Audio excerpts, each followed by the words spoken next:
back with you on Morning Barbados. Thank you for staying with us, and we're ready to get into things for today. Monday, we're talking with Gabriel Abed in the world of technology. So much to discuss, so little time, but I want to welcome you back again. Good to have you here. Good to be here. All right, let's give you your usual introduction, Gabriel. Why don't we?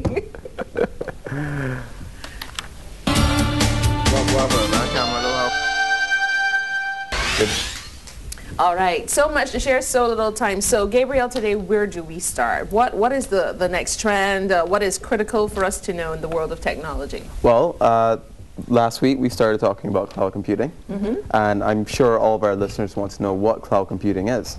Well, cloud computing is a little bit different than our normal computing environment where everything sits on the internet. What that means is that when you're looking to, say, create a Word document, the processing power and the actual storage of the document is done through servers online.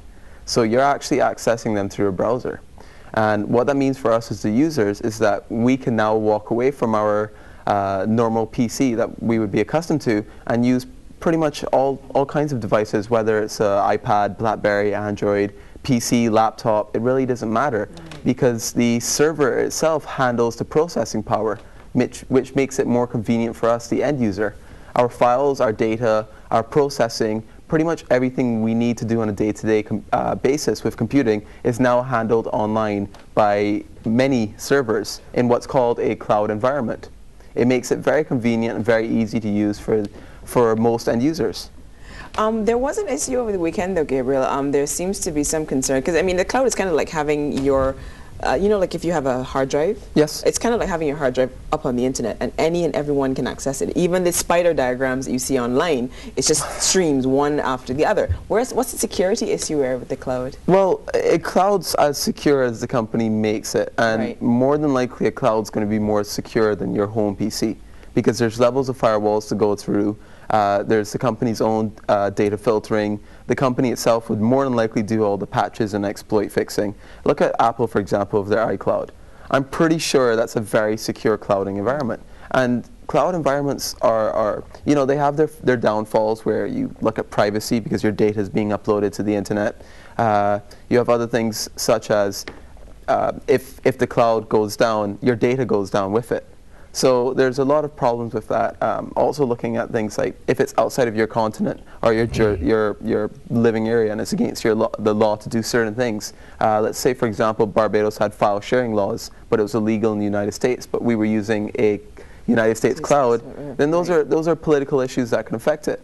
But all in all, a cloud environment can be a very useful tool. It is a very useful tool for end users in general, because you get to walk away from your computer and know that your data is always going to follow with you.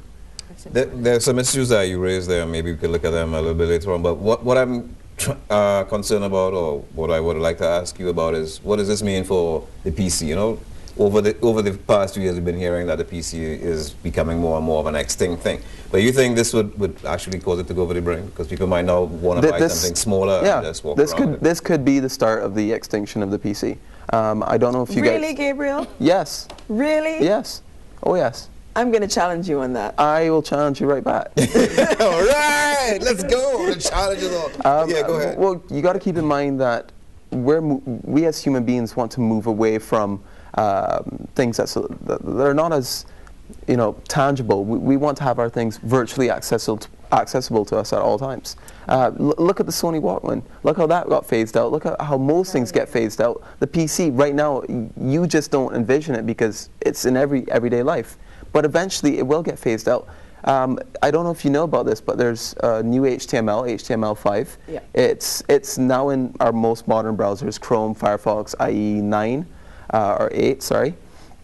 And what HTML5 allows us to do is actually tap more into cloud computing by allowing heavier applications to be loaded through our browser. Look at the Chrome operating system, the Chrome OS. Do you know what that was made for? Cloud computing. It was made for this exact environment so that we can phase out the PC now and walk around anywhere we want to go in the world and have our... Before you jump in, I'm going to tell you, I support what you're saying because I have phased out my PC at home.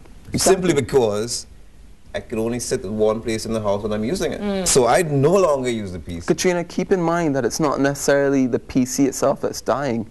It's on a whole dependency on hardware. I agree with you. I agree with you that yes, that's probably where we are going. However, many years ago they did say, oh, soon we won't have any paper at all. Soon we won't have it. We will have a completely paperless environment. People will be walking around with plastic, not cash. That's adoption. I still have a $5 bill. That's just user adoption. Wallet. It's just a matter of user adoption. Eventually, there will be e-cash. I mean, cash as we know it will be replaced. Yes, but the point is, there's going to be high-end users and there's going to be lower-end users, and the information gap and the usage gap is going to continue long beyond the cloud technology evolving to the next level. I would say there are people with VCRs too, but I don't mean that it hasn't been phased out. I've still seen I've seen a couple of Sony Walkmans around the place still. But that doesn't mean that it hasn't been phased out. It's just that some people. I would put a cap on around 30 years, guaranteed.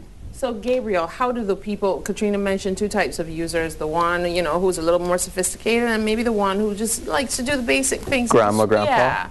So how do they, you know, stay connected with this world of technology? Can By you just using keep PCs doing upgrades? That was a low Can blow. they just keep upgrading step by step? Yeah, more than likely you can.